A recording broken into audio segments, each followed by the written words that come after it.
우리 어제까지 고린도전서 13장의 말씀, 우리 사랑장이라고 하는 고린도전서 13장의 말씀을 함께 나누었습니다. 고린도전서 12장에는 성령의 은사에 대한 이야기가 기록되어 있습니다. 그리고 오늘 함께 읽은 고린도전서 14장에는 방언과 예언에 대한 이야기를 하고 있습니다. 이 성령의 은사와 또 방언과 예언에 대한 이야기를 하는 그 중간에 고린도전서 13장 사랑장이 있다는 것을 우리는 기억할 필요가 있습니다. 사랑이 강조된 이유는 무엇인가? 그 성령의 은사들 중간에 기록된 것은 무엇인가?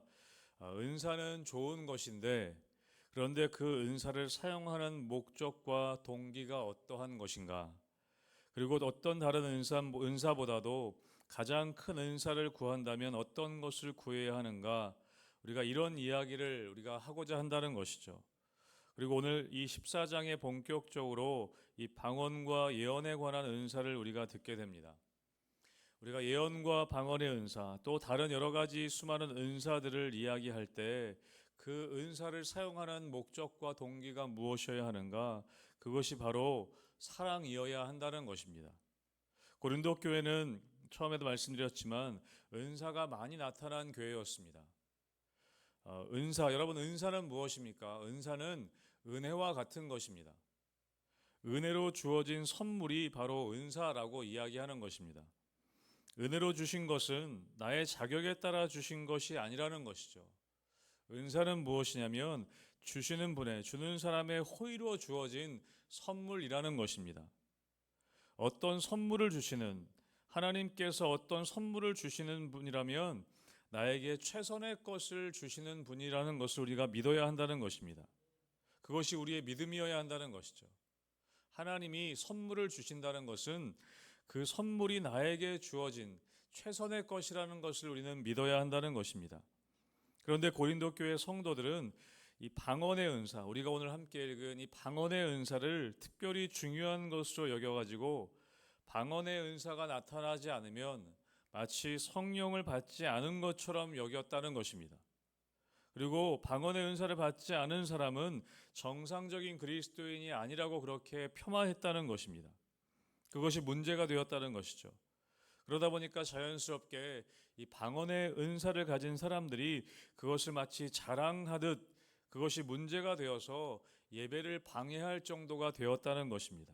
교회가 이제 시끄러워졌다는 것이죠. 그래서 오늘 사도 바울이 무엇이라고 얘기하고 있냐면 추구하되, 그런 신령한 것들을 추구하되 사랑 안에서 추구하라 라고 그렇게 오늘 권면하고 있다는 것입니다.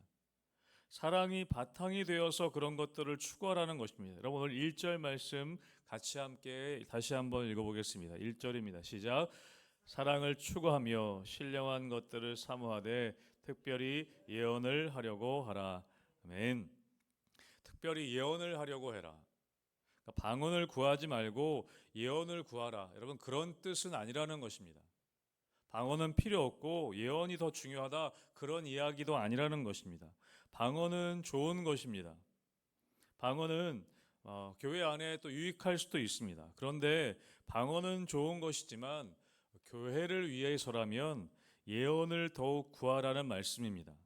그게 어떤 의미인가? 우리 보면 고린도 교회 성도들이 열광했던 이 방언과 이 예언에 대해서 오늘 대조하면서 이야기합니다. 2절 말씀에 이렇게 되어 있습니다.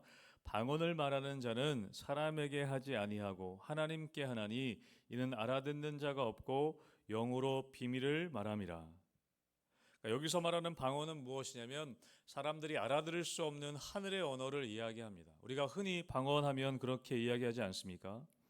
그러니까 이 방언이라는 것은 우리 개인이 하나님과 깊은 교제를 나누는 영적인 교통의 도구입니다. 그럼 사도 바울은 오늘 이 방언의 가치를 폄하하는 것이 아닙니다.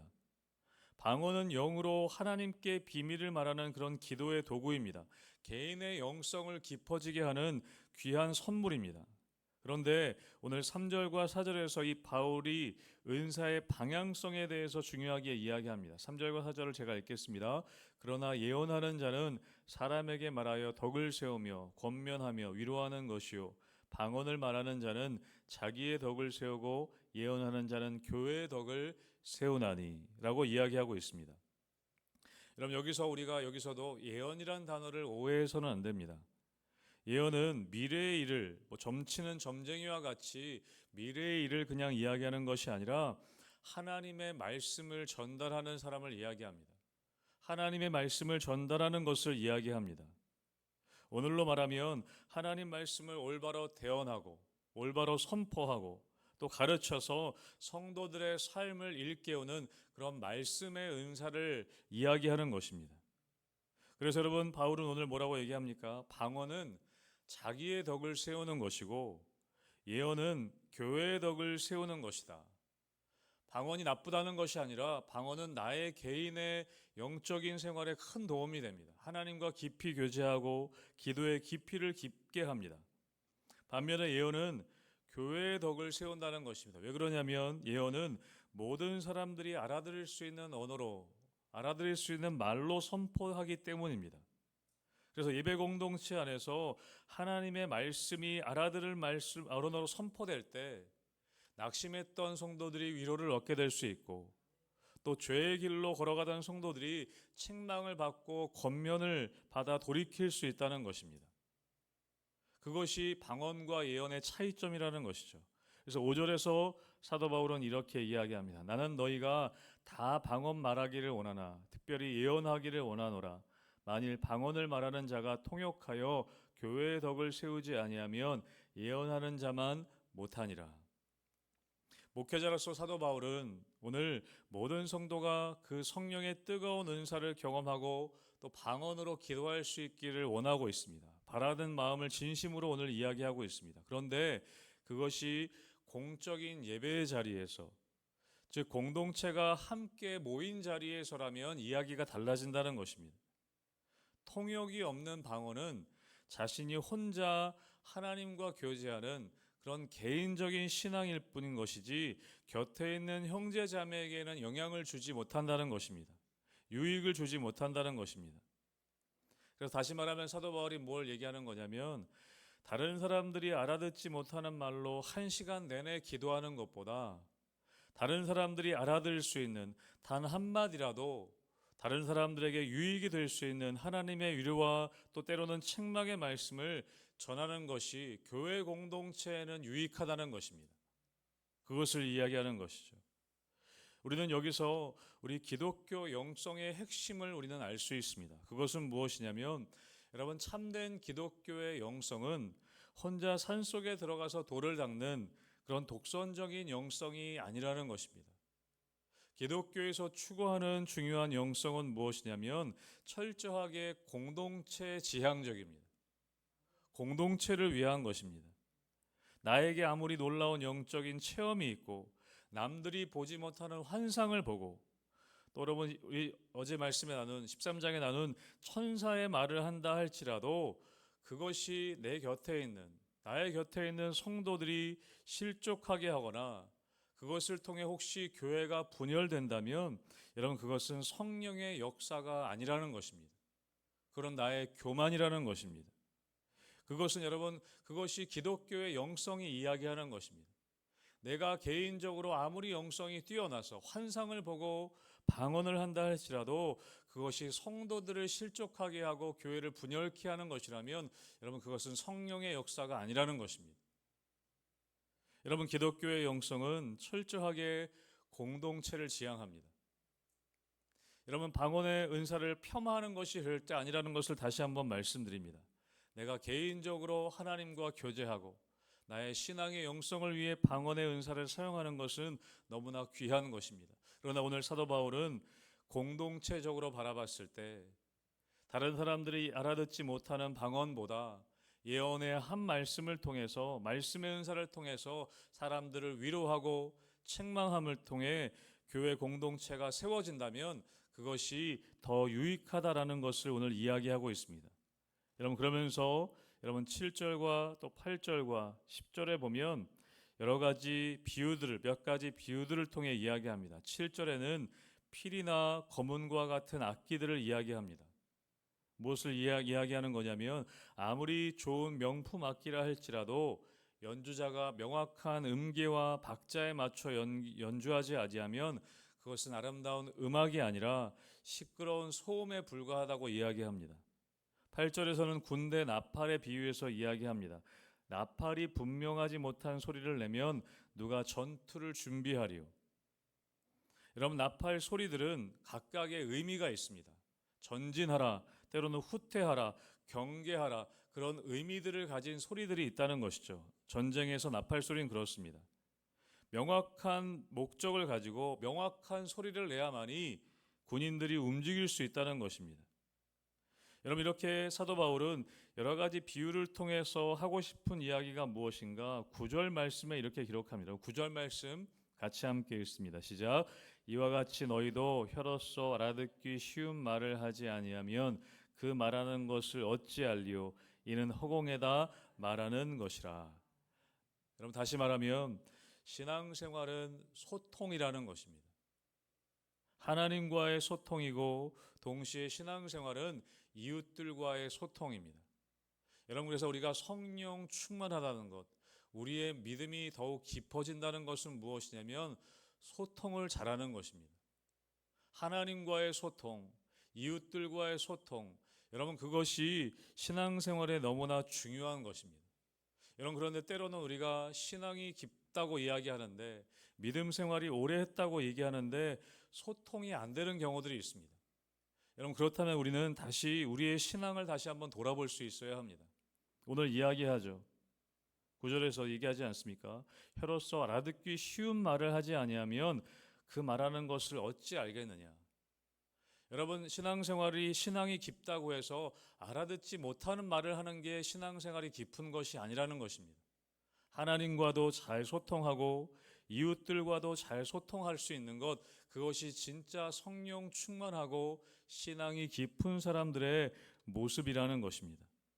사랑하는 성도 여러분, 저는 여러분들이 신앙의 연수가 오래되어질수록 하나님과 더 깊이 소통하시고 뿐만 아니라 여러분 주위 사람들과 우리 이웃 성도들과 더 깊이 소통할 수 있는 여러분 되시기를 주님의 이름으로 축복합니다. 여러분, 그래서 어찌 보면 목회자도 마찬가지인 것 같습니다. 설교자도 정말 설교를 잘한다는 것이 무엇이냐? 어려운 말을 하고 알아듣지 못하는 말을 하는 게 설교 잘하는 것이 아니라 정말 성도님들이 잘 알아들을 수 있게 되는 것이 어쩌면 설교를 잘하는 것이 아닐까, 저도 한번 생각해 보았습니다. 여러분, 그것이 소통이라는 것입니다. 오늘 사도 바울은 그것을 이야기하는 것이죠. 오늘 그래서 사도 바울은 결론적으로 어떻게 이야기하는가? 여러분, 12절 말씀 우리 마지막 한 번 더 읽어보겠습니다. 12절입니다. 시작. 그러므로 너희도 영적인 것을 사모하는 자인즉 교회의 덕을 세우기 위하여 그것이 풍성하기를 구하라. 아멘. 오늘 결론적으로 사도 바울은 두 가지를 이야기합니다. 12절에 뭐라고 얘기하냐면 영적인 것을 사모해라. 영적인 것을 사모하라는 것입니다. 여러분, 은사를 구하는 것 자체가 잘못된 것이 아닙니다. 우리는 성령의 능력을 사모해야 합니다. 저는 우리 성도님들에게 하나님이 많은 은사를 주시기를 주님의 이름으로 축복합니다. 기도의 은사, 말씀의 은사, 섬김의 은사, 또 가르치는 은사, 또 저는 여러분 가운데 치유의 은사가 있으신 분들도 있었으면 좋겠습니다. 여러분, 그래서 그 신령한 것들을 교회는 뜨겁게 구해야 합니다. 여러분, 은사가 메마른 교회는 무기력해지기 쉽기 때문입니다. 그리고 여러분들에게 이미 하나님이 주신 은사들, 그것들을 잘 개발하시기를 바랍니다.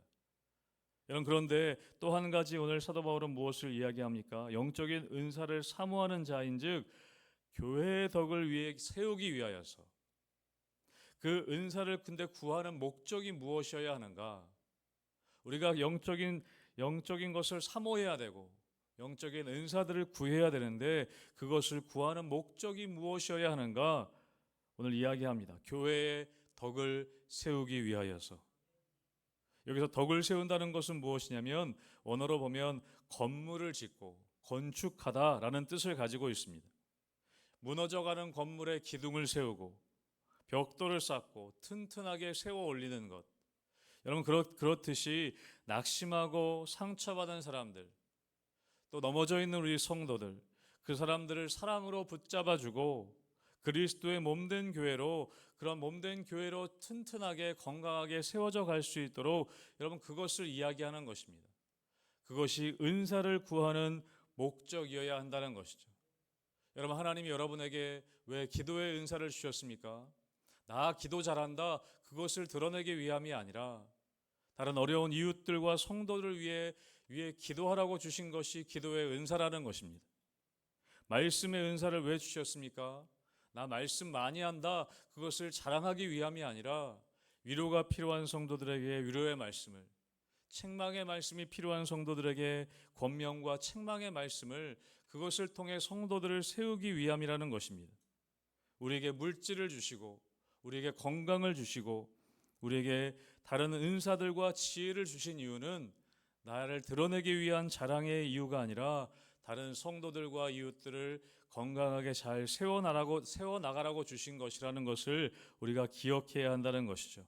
사랑하는 성도 여러분, 저는 우리 성도님들에게 하나님이 많은 은사를 주시되 그 은사로 교회의 덕을 세우기 위해서 귀하게 여러분의 은사가 사용되어질 수 있기를 주님의 이름으로 축복합니다.